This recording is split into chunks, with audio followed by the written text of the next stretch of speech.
Okay, guys, here we are in round one. Thinking back on our draft, I realized that the reason we probably got shafted in the second pack is because we passed that Seraph of the Dawn the first pack. There's nothing we could really do about it. I think we just had to deal with it because the Paladin is something I'm not going to pass. So we have the opportunity to play first here, so we're going to do so. Um, this hand offers us a lot of mana issues. If this had one forest, it would be much more playable, but it doesn't. So I think we're gonna have to send this back. We have, despite the fact that we have 9 forests on our deck, I think we still have to send this back because it doesn't do much, and our deck is a little faster than this. We have about a 1 out of 3.5 chance of drawing a forest. But I don't want to lead out with Ranger anyway if I don't have this. Probably my worst 3-drop. So I'm going to be a little aggressive here and mulligan this. Okay, this is pretty much the opposite. We got forests and all white cards.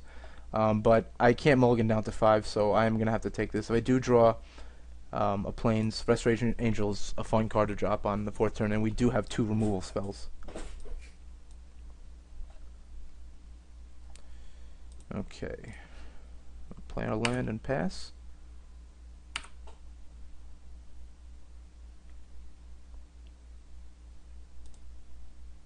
Alright, we continue to draw white cards.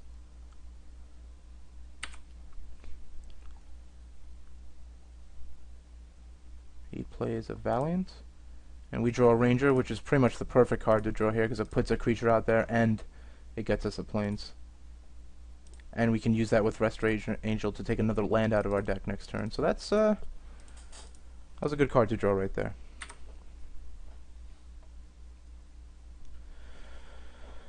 He attacks with the Valiant. We're not going to block because we need to preserve some tricks with the Ranger. Okay, he leaves the Valiant back. Well, I mean, it has Vigilance, so what I could do is I could attack into him, hope to draw a trick like Righteous Blow or Zealous Strike if he blocks. But then again, I'd have to pass priority first, so I don't think I'm going to do that. I'm just going to leave the Ranger here, block, and then drop the Angel during his turn. It's much safer and it prevents us from taking 2 damage.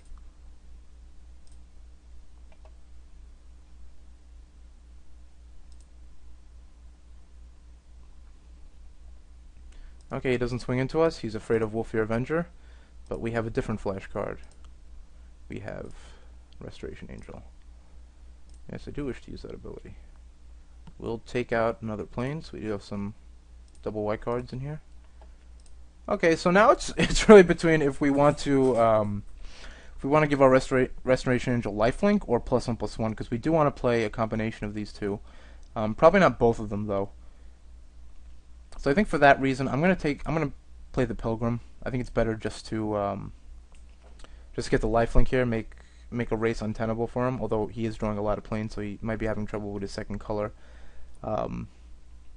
So I think it's better to give it lifelink. It's the safer play here.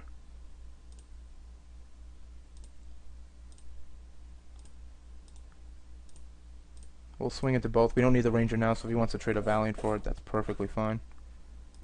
I don't have to waste or Zealous Strike or Righteous Blow there. So he didn't play anything there, so I think I'm just going to drop the Force Mage.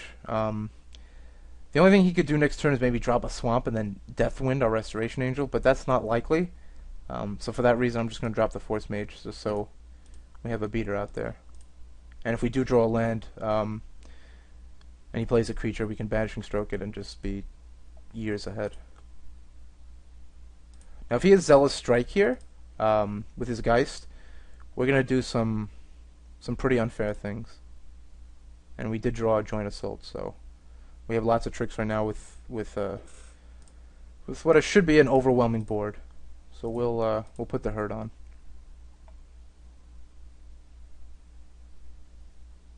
Okay. I guess we'll give this guy Joint Assault. No reason not to. We do some extra damage, gain some extra life. Yep, that's that. Nothing else to play right now.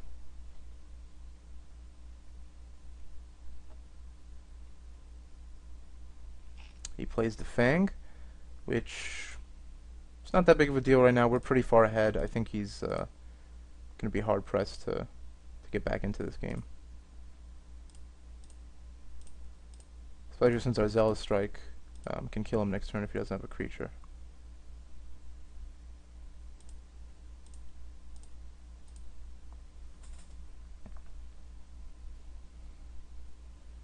Okay, got that guy, which we don't care too much about. We'll just... I don't know if we're going to get rid of that. I feel much more comfortable just blowing it. I'd rather just swing into him, put him at 4, save my Banishing Stroke for something that might be game-changing, like if he drops, say, the 3/3 flyer that puts a 1/1 into play, or the Redeemer. So here I'll just blow this, and we'll get him down to 4. Next turn, if either of these get through, we can kill him with the Zealous Strike. So he's extremely hard-pressed to get back into this game. And he can't.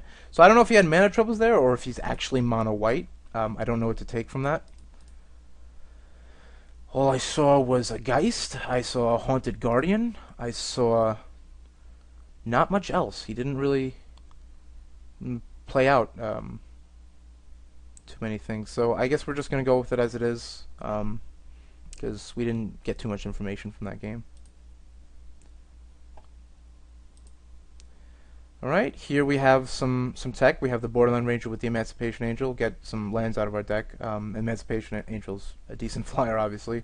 And we could throw away the Ranger later after that to the Peddler to some bigger creatures. So this is definitely a keepable hand.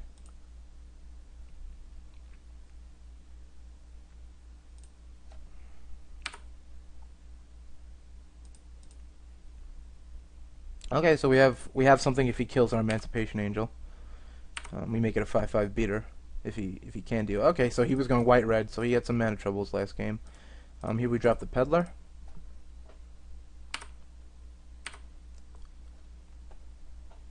Okay, so it looks like he's stuck on 2 lands this time, so we've been getting a bit fortunate that our opponent is having some troubles.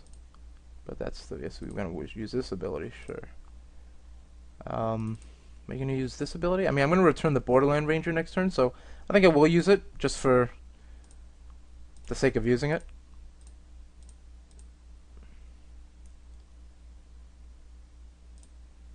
He took a second there. He might have a Righteous Blow he's not showing us. But I can't confirm that. Okay, so here's a question of if we want to give him a chance to Righteous Blow our Ranger, or just have it back and just use it for a trick. I think I'm just gonna let him have it if he does have the Righteous Blow, just because he's really behind right now, and the Emancipation Angel is something I want to get out as early as possible, and having an extra land is not really something I need right now. It's not that important. So he Righteous Blows our guy, of course, which is fine. And we'll simply play Emancipation Angel. Oh no, that's a Declare Blocker step. Okay, so we'll simply play our Emancipation Angel. Bring back a land. Will we Soulbound it? I'm actually not going to Soulbound it. I don't think it's important this is Death Touch, and in case we draw a Lumber Knot, we want to be able to use it, so I won't use the Soulbound.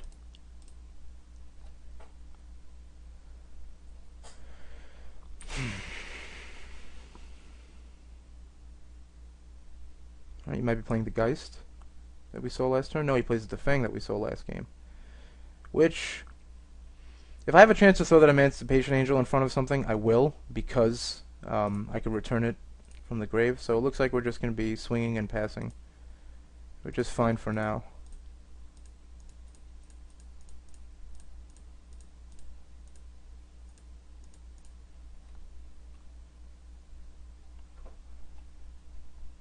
I won't have 6 here in case he draws the Human Cathar that has haste. He's that guy. That's fine. Okay, here, there's no reason for me to trade this with this.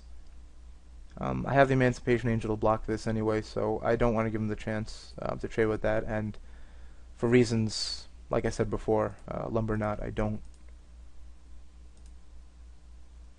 want to lose any of my Soulbound if I can help it.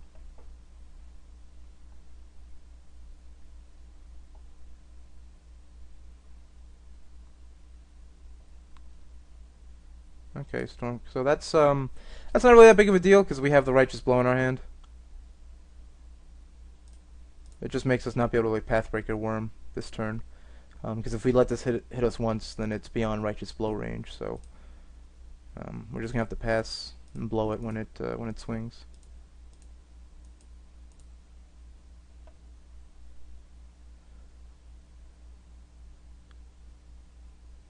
Ooh, Tybalt. Interesting. That is interesting, to say the least. And a Geist.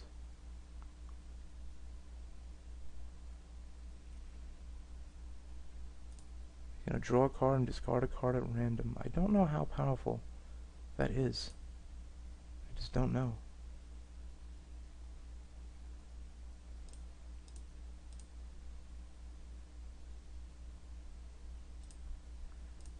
Okay, so we might put in the enchantment removal next game, just because of that single defang. I'm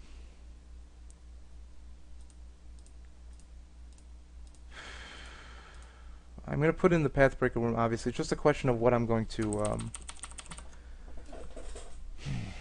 leave mana open for, and what I'm going to soulbound it with, because I have a Joint Assault and a Righteous Blow right now. I think I'm actually gonna bind it with the Emancipation Angel, because I don't want him to easily kill the Peddler and then this not have trample anymore, because I do want to stop that Tybalt. So I'm gonna splash it with the I'm gonna put it on the Emancipation. I'm gonna soul bind it with the Emancipation Angel, I should say. It's just a question if I want to leave a green or a white open. I think we're better off with leaving the green open, in case he has some kind of removal spell. Although I don't know what, there's really no effect that does 4 damage here except Bonfire of the Damned. But I'm gonna play the Pathbreaker Worm and leave open the green. You know what? Yes, I will do that. I will do that. Yes, we'll use this ability. I'll soulbound with the Angel. Also for the reason, in case we draw Lumberknot later, we still have the Peddler to bind it with. Am I going to swing at this? No. I'm not going to do that. I don't like this card that much in Limited. I don't really see the advantage in using it. I mean, it doesn't really protect itself. It's not like a Gideon or something that has 8 loyalty. It's not like a Elspeth that's going to put tokens to play to protect herself. He's just out there. And he's just not that impressive. So I don't really like this card in Limited. I don't see the advantage of using him. Alright, he activates Tybalt. He gets rid of a Gang of Devils, which probably would have helped him right now. A lot. Let's see what he got instead of it. Maybe he needed the land? I don't know. This is not a good card, I feel.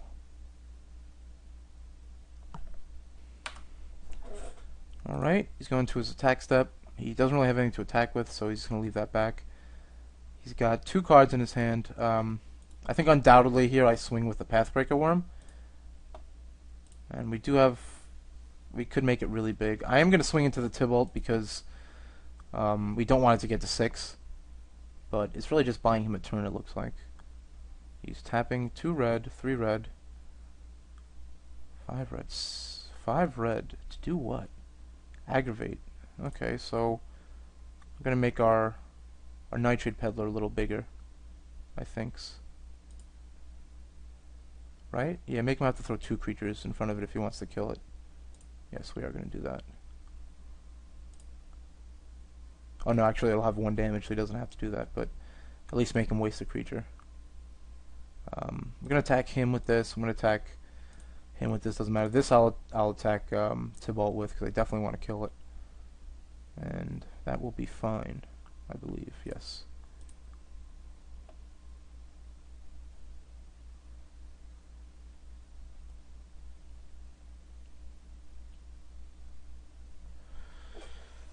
So we're in a good position here. Just see what choice he makes. Okay, so he double blocks our Pathbreaker Worm, which I guess I should have expected. The question is here is if we play Righteous Blow or Joint Assault.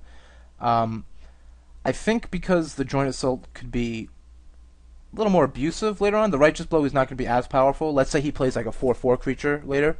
Next turn, he will be able to trade with our Worm if we keep the Righteous Blow, but the Joint Assault would get us out of that. So for that reason, I'm going to get rid of one of these creatures, and it'll still trample over to get his Tybalt. So I'll just get rid of this. Let's get rid of this Valiant.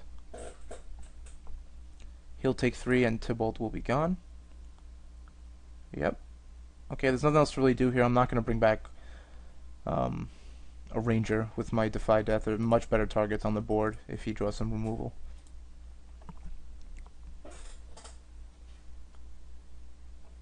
It looks like he's tapping out. No. Okay, Voice of Provinces, which is not really scaring us at all. I am going to swing with the Emancipation Angel, just so hopefully he might trade, and I could put it back into play. I could drop the Wandering Wolf and soulbind it with this, but that's not really what I need to do right now. Although he's probably going to want to double block the Pathbreaker Worm, so I'm going to throw the Wolf out there. I'm going to soulbind it with my Peddler. I actually didn't have to do this because the Peddler is a 1/1 anyway, but we will use that, and we'll swing with everything.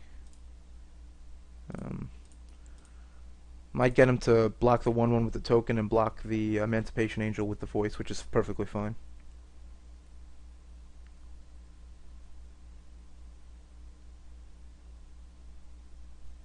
Yep, he's going for that plan.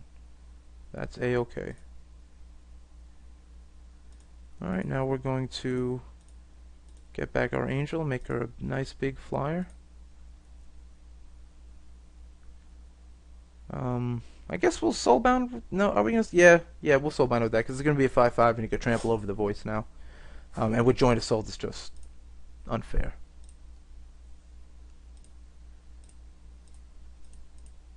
Okay, next turn we also have the choice of Joint Assaulting our Wandering Wolf and making it unblockable. Okay, so we won that match. It looks like he had mana troubles game 1 and 2, but we got a pretty solid creature base. We have some nice tricks, so we're gonna take that into round 2. See you guys there.